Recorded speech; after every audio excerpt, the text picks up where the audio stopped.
Hello and welcome back to the Football Terrace. Thank you very much for tuning in.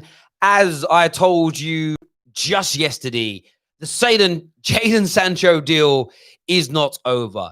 The Jadon Sancho deal has many more twists and turns to go. Yesterday was a barrage of negativity. The deal is over. The club pull away. It is not going to happen. And I want to just play a little clip from my show yesterday of me talking about this. Just listen for just a second. That football has ever seen due to the global pandemic. Now, up in London today, I'm in the central hub of London, and it's dead. It feels like a Sunday morning up here. It really, really does. So people do just have to relax. They've got to stay calm. There's still going to be a little twists and turns to go. You know, this time last week, the news was positive. We fast forward a week, and the news is negative again. And this has been the exact same pattern now since March. So the fact that people are still being suckered in by it is a madness to me. Of course, you get the rivals of Man United that are celebrating right now. They think it's over.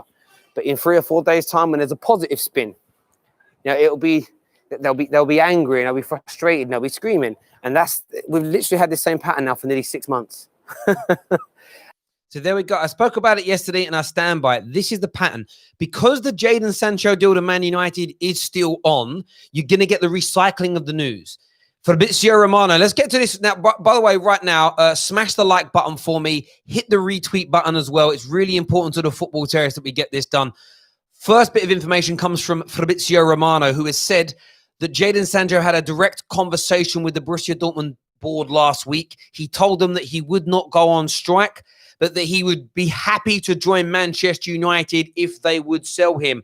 Thus, the deal is still alive. Ian McGarry on the Transfer Podcast last night said, and I quote, and I will quote exactly what he said when it pops up on my screen in just a second as well. His words were, and I'll go through this with you again, is barring a catastrophic collapse of all the talks and verbal agreements that have taken place, Jadon Sancho will be a Manchester United player before the transfer window closes.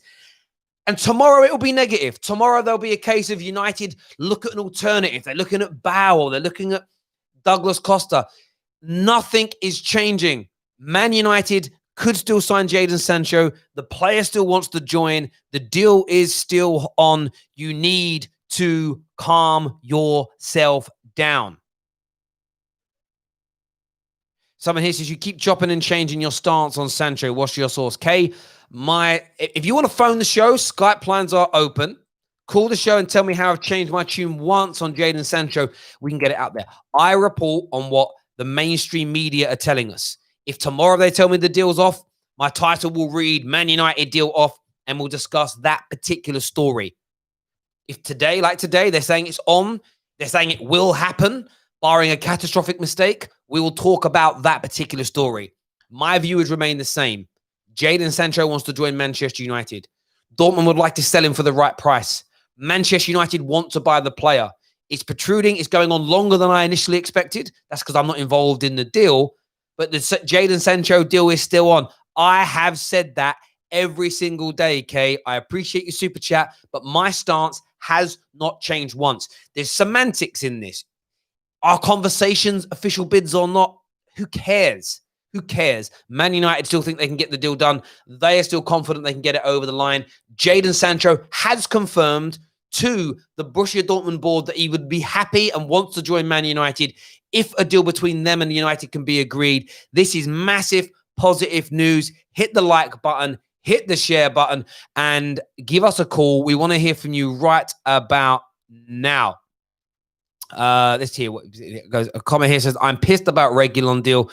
We need a left back to compete with Shaw. Reguilon is a big miss for us.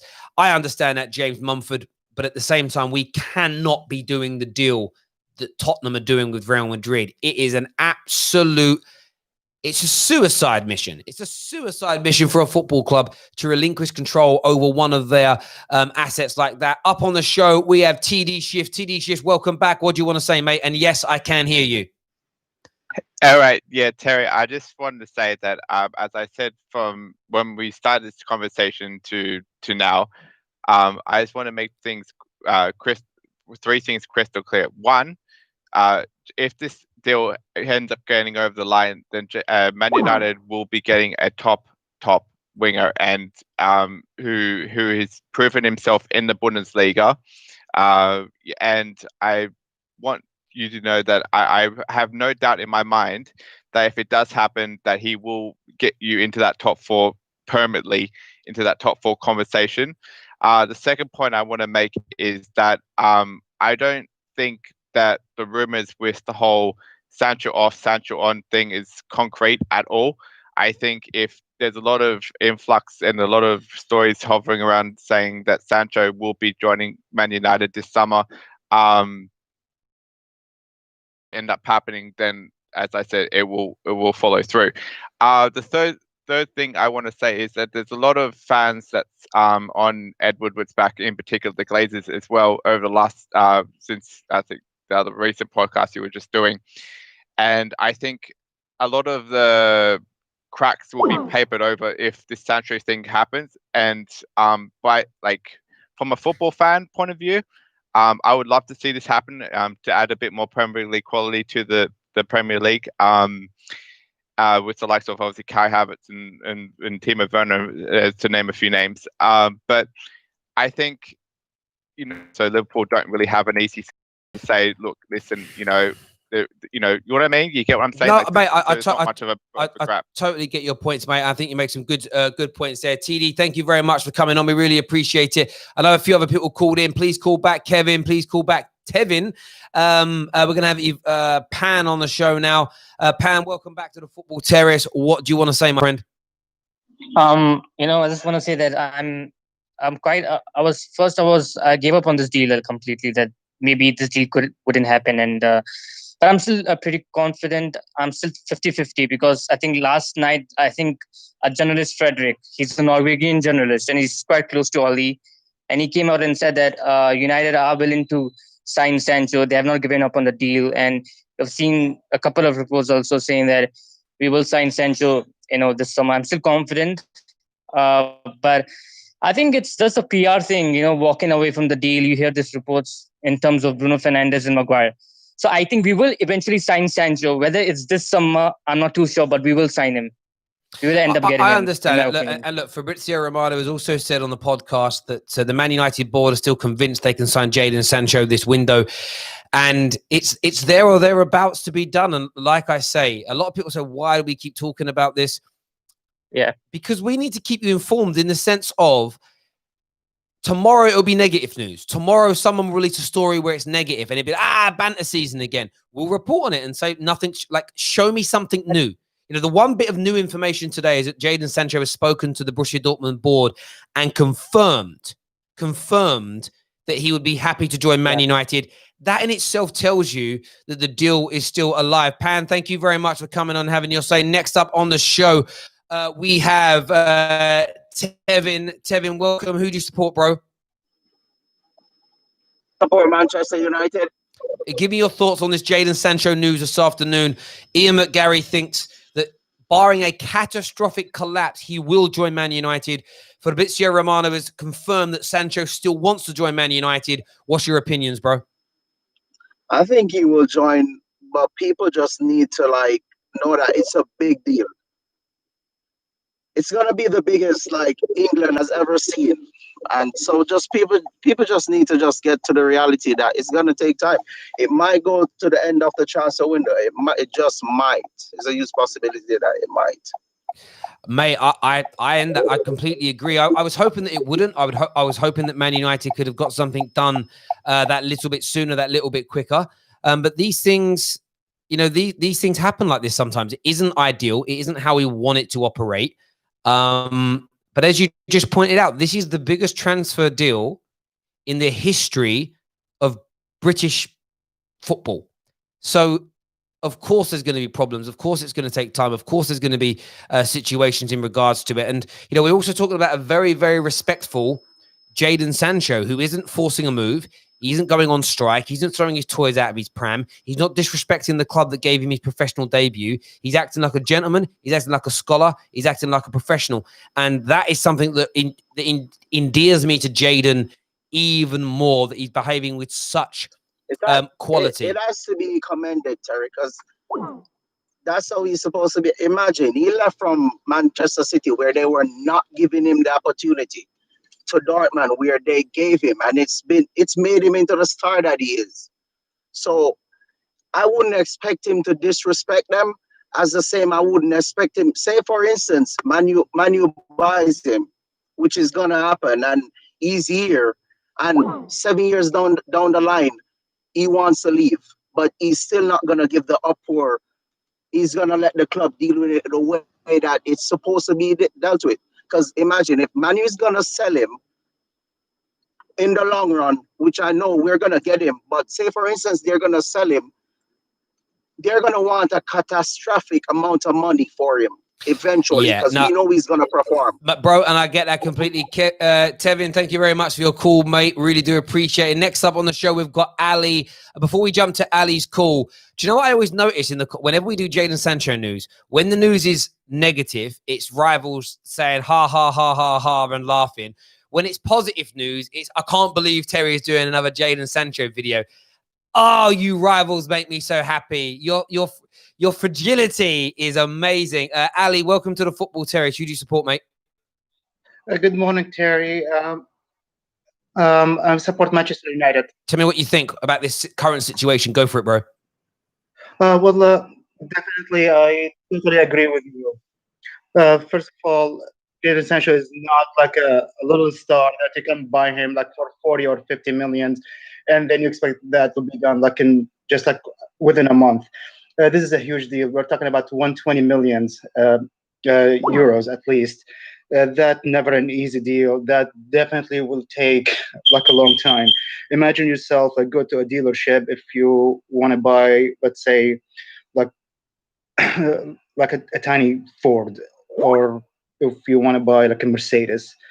Definitely the small Ford, you will just pay for it and just go there. But Mercedes, definitely it will have like more value. It's be very expensive. Definitely you will start like negotiating just to bring the price down, especially if you are on a budget. The Glazers, they've been the way they are since they bought the club. There is no way they're gonna budge. They will try like to squeeze every little penny before they make a deal. Just like what happened with Pogba. When we bought Pogba back, like it took us almost like the entire it did, transfer window. And that's because of all the again, it wasn't until after the transfer window that we found out. Thank you for your call, by the way, Ali. Thank you. We didn't find out until after the window that there was a clause in the contract from Juve's end, which meant that Manchester United, nearly half of Man United's fee ended up going to the agent, as an example. A comment here from Peanut Butter, who says, Fabrizio said there has been no progression for 2 months, no change whatsoever. Whatever Sancho said is irrelevant. They are not willing to sell. Do you know what, Peanut Butter? You're reading that or listening to that from the space of a rival that hates Manchester United. Quite simply, another thing that has been spouted by the Fabrizios of this world consistently is if Man United bid the money they want, they will be willing to sell. What I love about rivals like you, and it tickles my pickle so deeply inside and makes me wondrously happy, it's just a stupendous feeling you give me, is how you always ignore that element of what Fabrizio says, Fruatov says, Christian Falk says. Every rival fan leaves that last little bit of the sentence off. You are literally fake news. You're literally CNN. You know, when I give you some information that's been said, I give you the whole thing. You're like, nothing's changed, nothing's happening, the club don't want to sell. And then you leave the last little bit out of, but if the right bid comes in, they will. Listen, Kevin's now with us. Peanut Butter, you done yourself, bruv. Kevin is with us. What do you want to say, Kev? Hello, mate. What I wanted to say is on Jadon Sancho, I've always felt like he's going to come to United. It just feels like it's the right move for him. I just think that where it's such a big deal is if you look at the Pogba deal, Man United were working on that for 7 or 8 months before it happened. These deals take time. These people in Man United's football club, they're not idiots. They know that if they don't follow through with this deal and they miss out on players like Reguilon and Thiago, that they're going to have an uproar from the fans. This is the problem. And I get that completely, mate. There's a few people here say, well, Goldbridge has said the deal is dead. Goldbridge is giving his opinion, and Mark Goldbridge is entitled to have his opinion. Like I think, there's a chance that the deal won't go through. But it doesn't mean there's a difference. The deal being dead means there's nothing going on anymore. That Man United have walked away. Jadon Sancho doesn't want to leave. Dortmund definitely won't sell him no matter what the money is. That means the deal is dead. The deal isn't dead because it can still be done. Will the deal happen? That's another conversation. I'm still 90 to 95% convinced that we can get it done and think we will. If that 5-10% happens and we don't, I'll be frustrated. I'll be annoyed. But this notion that the deal is dead, buried, over, for me, it's complete false narrative. And but you're entitled to that opinion. Like, as I said, Mark Goldbridge doesn't know what's going on. Neither do I. We are both literally doing the same thing. Him to a greater degree on his beautiful, brilliant, massive channel. We're just reporting what the media are telling us. It's as simple as that. How confident are you, Kevin, that the deal will happen? So I would say I'm in about 80%. I'm still pretty confident that it's going to happen. I grow more in confidence every time Man United miss out on another target. If we'd signed Reguilon and then we brought in Thiago, I would then think we're not going to get Sancho. But missing out on them targets makes me think that Man United now going to have to push the Sancho deal. And I get that train of thought. I think it makes a lot of sense. A lot of people saying Goldbridge didn't actually say that. Well, there we go. Cool. Listen, we don't need to get into he said, she said. We didn't say. If Goldbridge does think that, it doesn't matter. It's an opinion. If he thinks he's still alive, then great. Just don't sweat. I'm reading comments out here. That's cool. Kay here says, if Man United really wanted Sancho, they would just pay the full amount. No, they wouldn't, because it's the biggest transfer in British history. And most of these big transfers are paid off in installments anyway. United just going, there's a lump sum of cash would be completely unnormal. It says, United are the richest club. I don't get what the deal is about. Go back. This is the thing, right? People like to lie a lot. I've been doing some research the last few days. Do you know in the early days of the negotiations with Harry Maguire, every single publication was printing that Leicester City wanted £90 million. We ended up paying £78 million, and they changed the narrative till we crumbled and paid what Leicester asked for in the beginning.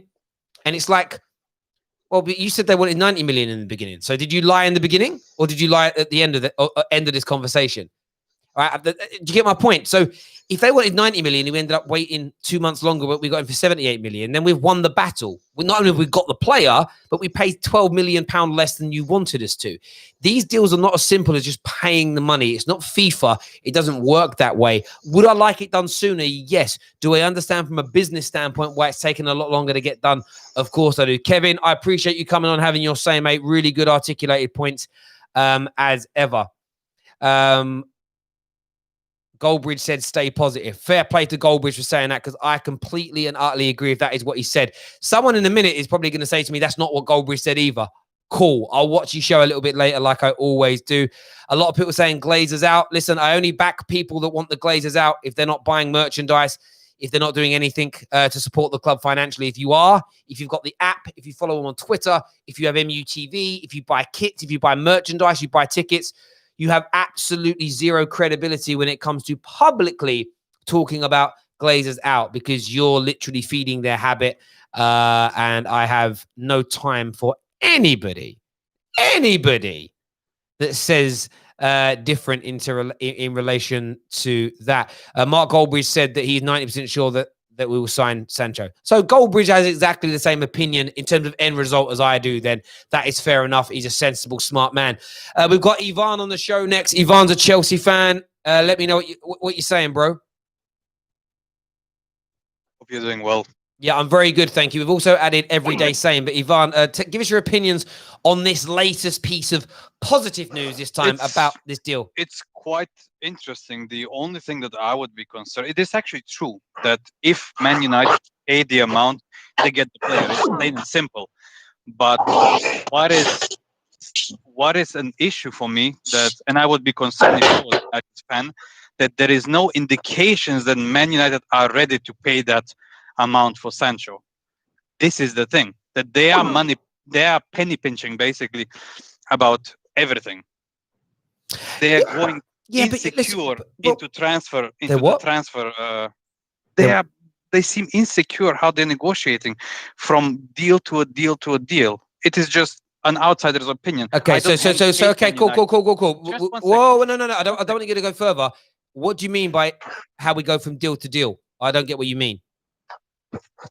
Well, if you go back, even in Fergie's day, you were always like, since Glazers took over, when did you sign Berbatov? It was deadline day. When Right. did you sign Sanchez? Deadline day. There is so many examples of being, I don't know, it just, I would not like my club to behave like that in a way in the market. And I feel bad. My best friend actually is a Man United fan, yeah? And we talk a lot about it. So let's say I have some sympathy towards Man United fans in general.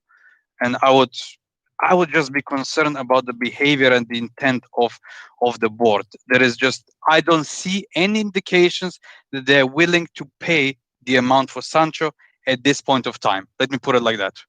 I'm not saying it's not going to happen. I'm not saying it will happen.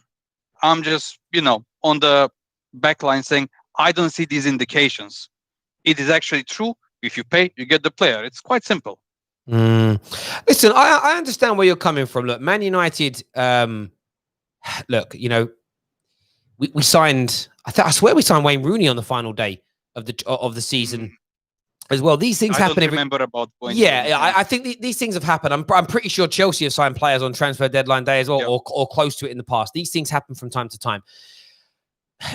I agree that from the summer of 2013 up until recently under Ollie, the way we've constructed and demonstrated ourselves in the transfer market has been poor. We've been bent over a barrel. We've signed the wrong players. We've brought in mercenaries that have killed the club. We cannot change that approach, and we can't change that approach and stay with that, but also behave like that at the same time. we can't keep behaving like that and change how we do business at the same time. We need to be stronger in our approach. Look at the Maguire situation. Leicester wanted £90 million. We ended up getting him for 78 million. Sporting Lisbon wanted like 60 to 70 million pounds. We ended up paying 47 million.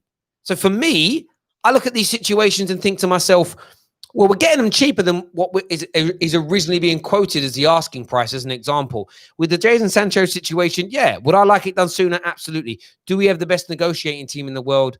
No. But I think people are overreacting. Also, look at this summer. Who have Arsenal signed? Big players. Who have Tottenham signed? Big players. Who have City signed? Big players. Who have Liverpool signed? Big players. Barring Chelsea, no one else has done anything. So, but it's only Man United. It's like, oh, we're terrible. People have got to understand this. I think there's a massive overreaction to the way United are behaving in this window that doesn't add up. David's now with us. David, what are you saying, bro? I don't understand why this is news, because it's basically the same thing. Bro, literally. Mate, I could not agree with you more. Barring the conversation with the board, it's the same. The reason we're talking about it is the spin every day from fans. It's like yesterday, the world was ending because Sancho wasn't coming in. Rivals were laughing. And I said to him in my stream yesterday, tomorrow it'd be positive news. And do you know why? Because nothing has changed. People have just got to understand the deal is still on. The deal can still happen. Man United still feel confident. Sancho still wants to leave Borussia Dortmund, but isn't going to force a move. Dortmund don't want to sell, but will for the right price. I don't understand why rival fans can't get that into their thick heads. My only thing with the deal is that if you are doing this, let's wait till the last week. My only worry would be if he becomes disenfranchised with actually joining United. Like with Werner and Chelsea. I know that's a bit different because we actually put the money forward, so there was another option for him. But just the idea of them constantly waiting, that'd be the only thing. Well, I agree with you on that. If another club comes in, you got to act quick, and that's what United did with like the Harry Maguire thing. They wanted 90, we wanted less. We got the price down, but then City came in and said we'll pay the whole thing in a lump sum, so we had to do that. So we won one part of the battle, and you could argue we lost another element of it. It's the same with the deal for Sergio today. You had this situation where it appeared Real Madrid were starting to yield on their demands because only United were in for him. The reports are that Real Madrid need to sell so they can fund the signing of Hassim Aouar, which is funny that Arsenal fans are bantering United when it could lead to you not signing your player, right? Spurs come in and offer what they want. So United are no longer in the race because we're not prepared to do what Real Madrid want. And this is where fans have got to learn to understand. If you've never been involved in a sales process before, a proper pitch where there's multiple companies like tendering for a piece of business, you just go and educate yourself on it. You'll see this kind of thing happens on a regular basis. And if tomorrow Real Madrid came in for Jadon Sancho, watch Man United make a quick move. Because as you say, the player could become disenfranchised because he's got somewhere else to go to now. The great news is he still wants to join Manchester United. And you know how Fabrizio has said that the personal terms were done months ago and the British press said it was done a few weeks ago or a week or so ago. Sometimes this is just semantics. It could just be that last week, Man United spoke with Jadon Sancho and he reaffirmed that he's happy. And then that's reported as he's just agreed. Does that make sense? And for me, like nothing is changing with this. And if the media stop their continual lying to fans that it's changing every day, and if fans stop perpetuating it by panicking every day or bantering every day, I'll stop talking about it. I literally will. I talk about what's dominating the headlines in football. That's it. That's what we're here to do. It's what everyone wants to. If my show right now was talking about a transfer going into Everton, nobody would be watching. They're not interested in it. And that's the point I'm making. And I think you make a great point in relation to that. I'm still confident it can happen. And so are most normal Man United fans. Everyday Same, you're now with us. I had to kick you out before because whatever you were doing, Everyday Same, it was so noisy. It was like you were moving house. Are you there, Everyday Same? Everyday Same, you there, mate? Hello? Yeah, no, mate. I had to throw you out the call last time because what you were doing something in the background. It was so noisy. All right. Go for it. Is it quiet now? Perfect. What do you want to say, bro? Just the same as what I've said previously. The fact is, you made the point that we're trying to change our ways, and that, like last year, we kind of did change our ways. And the point that people need to remember is that we're dealing with Borussia Dortmund. They're the world champions are getting the best value for the players they sell. They've done it with Barcelona. They've done it with everybody. They get top dollar. And, the only reason they're in a perfect position now, and the only reason they're selling Sancho is because they're being honourable to Sancho. They've made a deal with Sancho. He's made a deal with them. He's being nice to them. They're standing by him. If listen, this is your price. If they pay it, you can go. And that's the end of it. That's the only reason they're selling us. The guy's worth 150 euros. You knocked the 20% COVID price off. There's your 120 million euros. They did us a favour by, no haggling. This is how much he's worth. This is who we are. We don't bow to anyone. We got 137 for Dembele from Barcelona. So it's not, they're taking advantage of us. They're out of order. They're this, they're that. No, nothing. They've just been straightforward. Yeah. All your Manchester United are doing is, we're trying to change how we've been in the past. And we have done that over the past few months. But we're dealing with the champs at the moment. We're dealing with the champs. So if we're trying to be clever and all the rest of it, then we're not going to get anywhere. And United need to realise that. And the other thing I'd like to say is, if it's people like Ed Woodward, this whole the Reguilon thing, Real Madrid hate us after what Edward Woodward did over the De Gea thing. They hate us. Jose doesn't like us. So the two people got together and they did a deal. It's no L. It's no nothing. It's like, it was good for Tottenham because they're desperate for a left back and they've got a left back that will be ready in 2 years. It's good for Real Madrid because they've effectively got a player that they don't even have to pay for that they're going to get back. There's no L here. It's just two enemies of us getting together and doing a deal. Yeah. It's only because we're so frustrated with our history. And that's the point, mate. And I completely agree with you on that. You've only got to look at the outrage. Can you imagine if in 2 years' time Sergio becomes the best left back in the country? I'm just this example, and we love him, and he's worth 100 million because he wants to go back to Real Madrid. Yeah, but this is the point. This is the point I'm making, and just to say he becomes the best in the world, touted at 100 million pound his valuation. Even if Real Madrid don't want him to play for them, they'll buy him back, and they'll be the ones to sell him in the market for 100 million. No, they've got absolutely no control over it. And that's the thing. That would then make United fans angry. And this is what we're doing a show tonight at 7:00. Loads of United fans on. And I'm going to be asking the question of, forget who you want to own the club. We have no control over the Glazers buying or selling unless you're all prepared to stop putting your money in. I know you're not, so that's off the table. They're here. I feel like there's one thing that's so hypocritical, but I don't know if it's because they're trying to be hypocrites or because they just don't think it through. We all know the Glazers have taken out hundreds of millions, over £1 billion has been taken out of the club in dividends, interest payments, loan payments, debt, etc. Terrible. We've also wasted a lot of money since 2013 on bad signings, of course, their salaries, agent fees, etc. So we've probably wasted another 800 to 1.2 billion pound in that area. We know they're going to keep hemorrhaging money out the club for dividends and interest. But it's like these same fans who care about that money hemorrhaging don't care about us overspending on play. Just pay the money, just to get it done. It's like, hang on, we're already hemorrhaging money. You want our board to operate in a way which means we hemorrhage even more. How does that make any logical sense? Because at some point, at some stage, they're going to keep taking their money. That's how you end up in a situation where you can't afford players. You can't afford to renew contracts. Why would you want the club to be run even worse than it already is? It makes no sense to me. Not one. Well, it does make sense because it's just desperation, Terry. All these things are akin to desperation. But no, it makes no logic. It makes no logical sense. Oh no, yeah, no, yeah, it doesn't make any logical sense. But the reason it happens is because of desperation, frustration, reaching, and it's all timing, isn't it? If, like I said, we don't really need that left back, even though it would have been good. We're only buying him because it's a cheap price, and it went to somebody who's got 2 issues against us who could accept the deal. But because we were kind of like yesterday, it's nearly a done deal. That's why you're getting this negative reaction about it, because it's kind of an indication. It's like any problem, isn't it?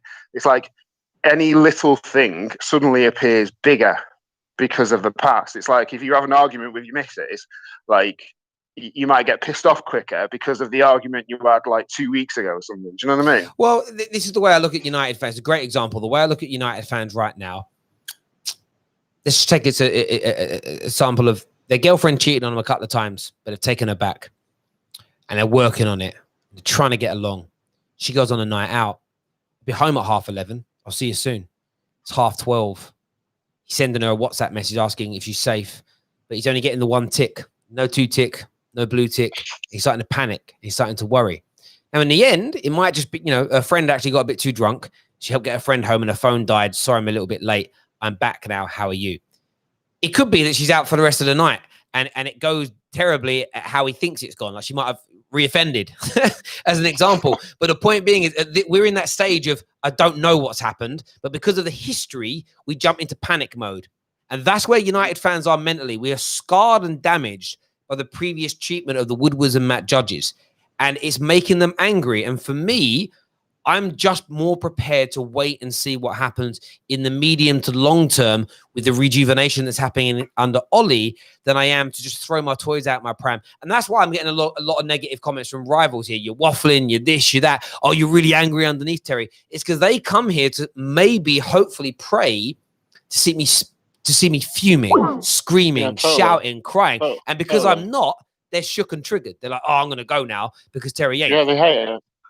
Yeah, and they hate the fact that I'm relaxed about it. And I'm relaxed about it because until there's an update that says, from direct update, that's you're no longer in for him, United are pulled away, is 100% dead, I'm not going to change my mind. And then after that, if we then sign nobody else, then I've got a problem. And I'm not saying someone else in his position. I'm talking about if we've got 120 million to spend, but the priority was bringing in that right side of attack, and we know it's dead, and there's no other options elsewhere, and we don't improve further, then I've got a bit of a problem. However, we might then get to January and sign Sancho for 100 million euros, and we all go, oh, that's why we waited. So for me, and it was only 2 years ago, United fans were crying, why don't we operate like Liverpool? Liverpool waited a year for Keita, waited an extra 6 months for Van Dijk. They have their targets, they stick to it. That's how a proper club is run.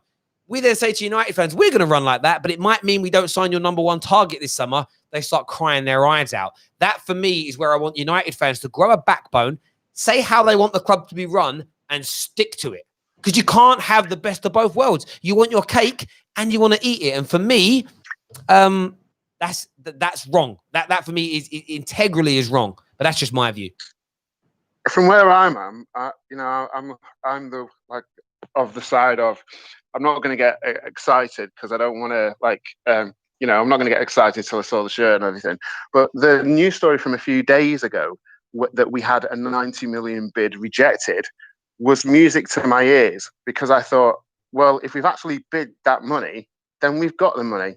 And if we've got the money, then we're going to end up paying for it. That's kind of what I'm thinking. Yeah, mate. And yeah. all these other, you just need to realise it's Borussia Dortmund. No, they're not even, they're not overcharging. They're not lying. They get the price off everybody. So there's no difference for us either A, not doing the deal, or B, paying the amount that is quoted than any other football club. So what are you crying about? The thing is with Dortmund is that not many clubs have leverage over them. So that's why they're in a position. Like when United signed Harry Maguire, it's from Leicester, and they weren't in the Champions League at the point, so they've got that over them. When you signed Bruno Fernandes, it was from Sporting Lisbon. You had like fans attacking the ground and the players, and the owner was bringing guns and getting arrested and so on. So there was leverage over that. With Dortmund, they're so efficiently run. There's no way you can be like, we can provide you with this, and that's why they're in a great position. And David, that is exactly the point I'm pulling on. Why are Dortmund in this position of power and privilege?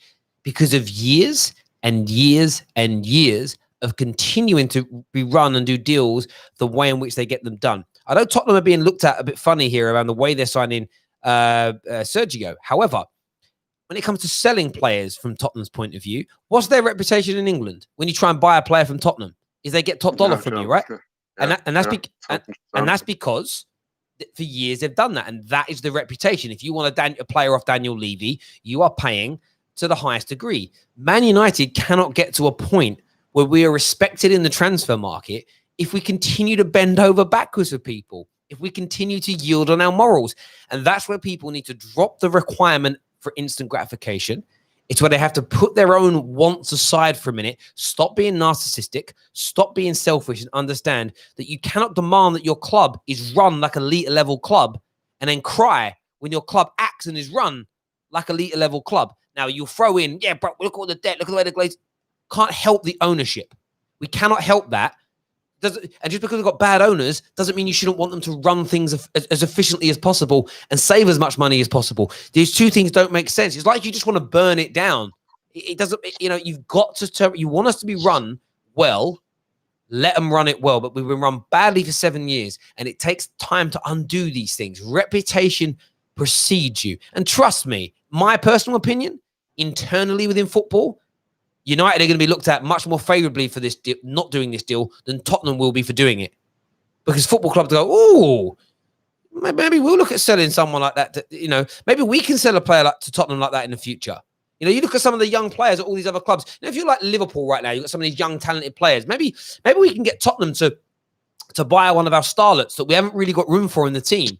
Pay the wages. Yeah, let them pay the wages and develop him. And then we'll do a buyback clause of, say, 45 million.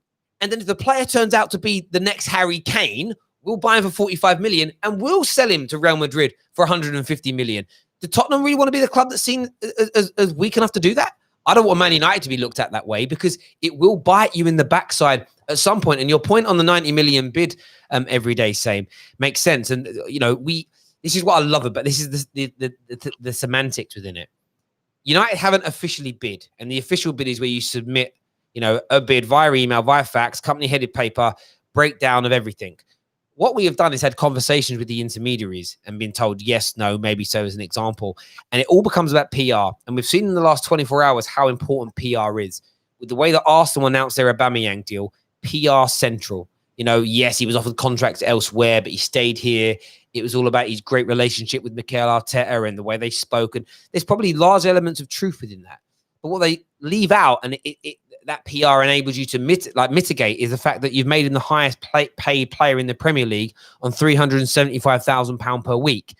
That's played a huge part, because you'll know every day, Sam, because you're older than David, and I mean that with respect, you won't remember as many of these things. If Arsenal would have broken their transfer caps and actually spent money on players from 2004 onwards, they wouldn't have lost half the players they did to Chelsea, Man City, and abroad. The reason, if they'd have turned around to Seth Fabregas and went, look, we're desperate for you to stay. There's 400 grand a week. Maybe not that much, but there's 300 grand a week in that time and era. They might have kept him. It's good to see Arsenal doing that. But rather than fans embracing them spending of the money, they want to be told it's more romantic, so they believe that story. The problem is with Man United fans, we're so scarred by our board, we don't believe a word they come out with. Do you know what I mean? Like if the truth from the United board come up and bit you on the arse, you'd think you were dreaming. Like, it's just how they are. It is. We've got a super chat here from Jadon Sancho, who says, hi, Terry. We can read all we want into these rumors. It doesn't matter if we don't pay up. The only way Sancho joins is if we pay what Dortmund want. We have known what Dortmund wants for the last couple of months. I honestly don't think it's about the amount of money. I think it's to do with the structuring more than any. This is where a lot of deals get held up. It's never the fee. It's how it's going to be paid over what period of time, what the add-ons look like, how hard they are or how difficult they are to achieve. Those tend to be the issues more than the said fee. Well, that's the one kind of the sticking block, because it's like, are we not paying the money because we don't have the money, or are we not paying the money because we don't want to pay the money? Because if it's Ed Woodward trying to be a little bit clever, or Man United not actually physically having that 120 to spend, I know we've got that amount of money, but if we've not got that money to spend up front, which is what Dortmund are hoping because they don't want to sell Sancho, then they're the two things to worry about. The thing that is annoying, though, is that, like, because Woodward isn't a football director, I really think that his actions in the De Gea deal has gone a long way to souring our reputation. It's fine being a financial guy and being cutthroat and ruthless and all the rest of it, and you may even be respected for that. But in most businesses, you can't go into a business with no experience and then piss on the leg of like one of the main guys and that not affect your business, the way you're dealt with. People, I think that a lot of people, football directors, businessmen in the football world will look at Man United and think, oh, this guy's a knobhead.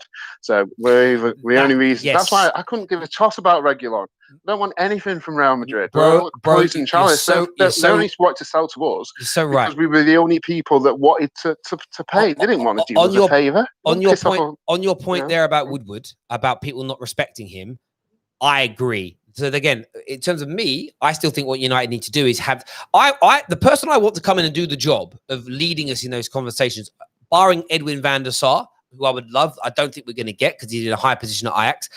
I would like it to be someone like Rio Ferdinand, because I think Rio Ferdinand, people hear the boy from Peckham and they see him having a laugh and a joke and they don't think he can be serious. You've got to understand this man has run a lot of successful businesses. He's a corporate guy. I think he could sit on a table with officials and agents and have a reasonable conversation. I also think he has the ability on a working class level to interact with the football players and make them understand things. I think that's the one area that we're missing in that as a football club in that area, is being able to you know, like you sometimes need someone that can communicate with both sides of the fence in a conversation. The problem with growing up in like a corporate environment, middle class, private schools and all the rest of it is that you're generally inept of social skills. And you don't understand the value of honesty and being straight with people and, you know, stuff like that. And I think that's what's missing. Mate, I totally agree. Listen, everyone who's tuning in, David, I appreciate you coming on. Tonight live, 7 p.m, big Man United show. We're going to have Aaron on. Neeks is going to be on. KJ is going to be on. And we may have a very special guest this evening as well, making a debut on the Football Terrace. So we're really excited about that happening. Do me a big favor before we go. Nearly 3,000 people tuning in. Please hit that like button for us right now. Let's push this past 1,000 likes while we're live. Make sure you're subscribing to the Football Terrace. We went past 162,000 subscribers yesterday, which is absolutely amazing. Over 13,000 new subscribers in the last 28 days alone, which is just absolutely amazing. So thank you to all of you for getting involved and doing that. Rivals, listen, you can keep bantering, but you're not breaking the alpha still here.